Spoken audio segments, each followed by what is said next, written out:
another question here is blended family planning. This comes up a lot, and the question is, I'm in a blended family. We both have kids from separate marriages. What should we be looking out for? Okay.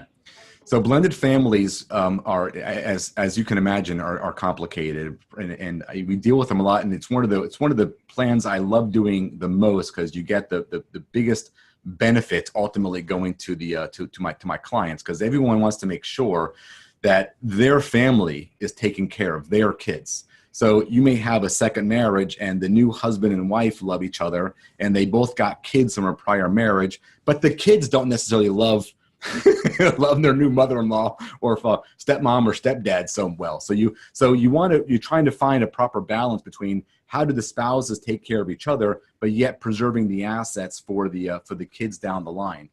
And so the first thing you really need to do is just have a good understanding of what the assets are. So hopefully they're coming to us with some form of premarital agreement. That certainly helps a lot, because now we've characterized the assets. We know what assets he's bringing in. We know what assets she's bringing in. And it certainly helps us with trickling it down from a separate property versus community property, a separate property versus joint property.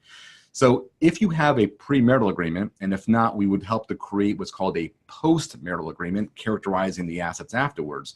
Then you can just have a his plan and a her plan, two trusts, his trust, her trust, because there's no joint assets.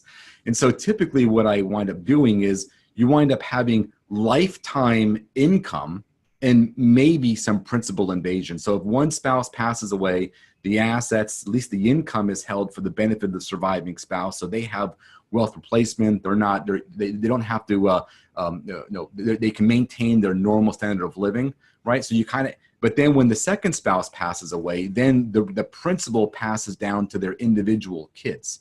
So we need to know, if you just have separate property, either via premarital or postmarital agreement, we only need to have two trusts. Sometimes, however, not only are they bringing in assets that are kept separate, they also have assets they acquire together in a community property or in a joint property, or they both gift and they buy a new house together.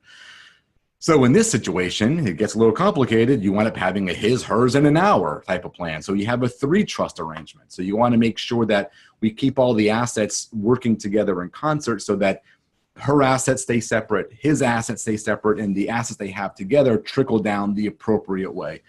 Again, a premarital, postmarital agreement is a very important component of that. And depending upon what the assets are, there's other planning tools that we may use. Insurance comes in to be a very, very helpful tool here.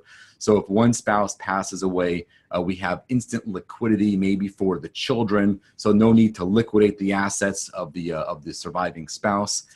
There's all kinds of different plans that we have for this, but that's the general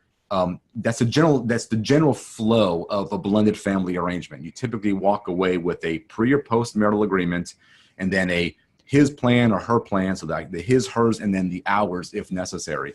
And don't confuse when I say a pre or post marital agreement, because it seems to have some stigma associated with it.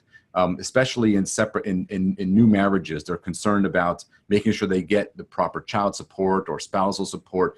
That's not at all what we're talking about. This type of pre or post-marital agreement is strictly a matter of categorizing the characterization of the assets. Is it separate property? Is it community property?